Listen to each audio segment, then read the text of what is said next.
जय हिंद देशवासियों। देश में कुछ लोग कह रहे हैं कि ये जो सोशल मीडिया के थ्रू मैं शिकायत दर्ज करवा रहा हूँ ये तरीका गलत है। तो उनको मैं बता देता हूँ कि जो उनके अनुसार सही तरीका है वो मैं पिछले 3.5 सालों से अपना रहा हूँ। मैंने मौखिक, लिखित, ऑफलाइन, ऑनलाइन हर तरह की शिकायत दर्ज करवाई है। इतनी इतनी बड़ी 3 फाइलें भरी है मेरी शिकायतों से, लेकिन कहीं कोई सुनवाई नहीं हुई। आज मैं यहाँ खड़ा हूँ तो अपनी खुशी से नहीं हूँ। यहाँ आने के लिए मुझे मजबूर किया गया है। तानाशाही की सारी हदें पार हो गई थी तब जाके मैं यहाँ आया हूँ।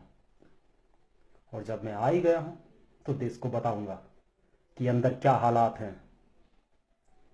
अरे भारत सरकार बीएसएफ में जवानों की भर्ती करती है देश की सुरक्षा करने, लेकिन ये लोग उन जवानों से अपने घरों में सेवादारी करवा रहे हैं। देश का जवान खून तो इनके कच्चे, इनके झूठे बर्तन मांग रहा है।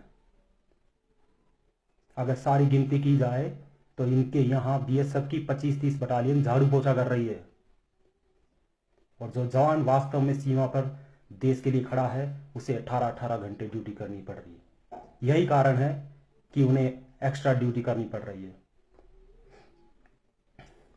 जो जवान इनके घरों में लगे हैं वो सेवादारी के अलावा कोई ड्यूटी नहीं करते।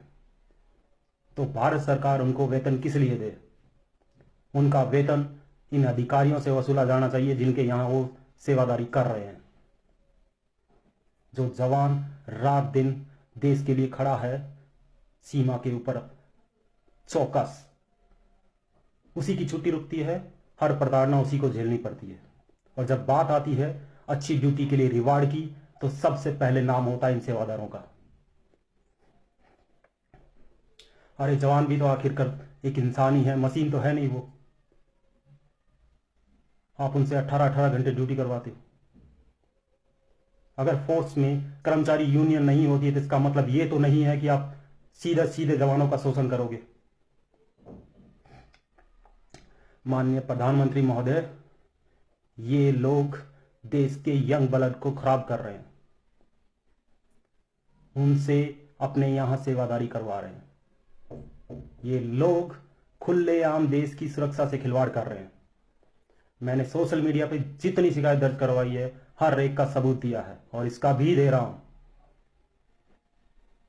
उस वीडियो में जो बोल रहे हैं वो कोई आम जवान नहीं है, वो लोग हैं जो आपकी बटालियन के पूरा लेखा जोखा रखते हैं। अरे ये तो सिर्फ एक बटालियन के रियर हेडक्वार्टर की गिनती है।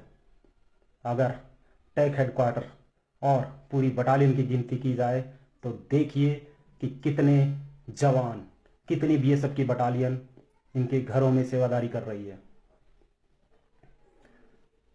सिर्फ रियर हेडक्वार्टर जहां एक ऑफिसर है और एक दो ऑफिसर्स की फैमिलीज रहती हैं, उनके लिए इतने सेवादार हैं। अगर रियर और टेक हेडक्वार्टर को मिला लिया जाए तो सिर्फ एक कमांडेंट के पास 5 से 6 सेवादार हैं। तो सोचिए उससे ऊपर के रैंक के ऑफिसर्स के पास कितने सेवादार होंगे। अरे वो तो सब छोड़िए, सीओ के पर्सनल कुत्ते के लिए भी यहां सेवादार हैं। दिखा रहा हूं वीडियो, सुन लेना। अरे भ्रष्टाचार का अंदाजा तो इसी बात से लग जाता है कि उस बटालियन में ऑडिट पार्ट की खातिरदारी के लिए इन्होंने 2 लाख रुपए खर्च कर दिए। तो सोचिए इन्होंने खुद ने कितने बड़ा घोटाला किया होगा उस खातिरदारी को करने के लिए। अपने गुनाहों को छुपाने के लिए वो खातिरदारी की गई। क्या पता कितनी बड़ी अमाउंट इन्होंने घोटाला की है, तब जाके ऑडिट पार्टी पे ये 2 लाख रुपए खर्च कर।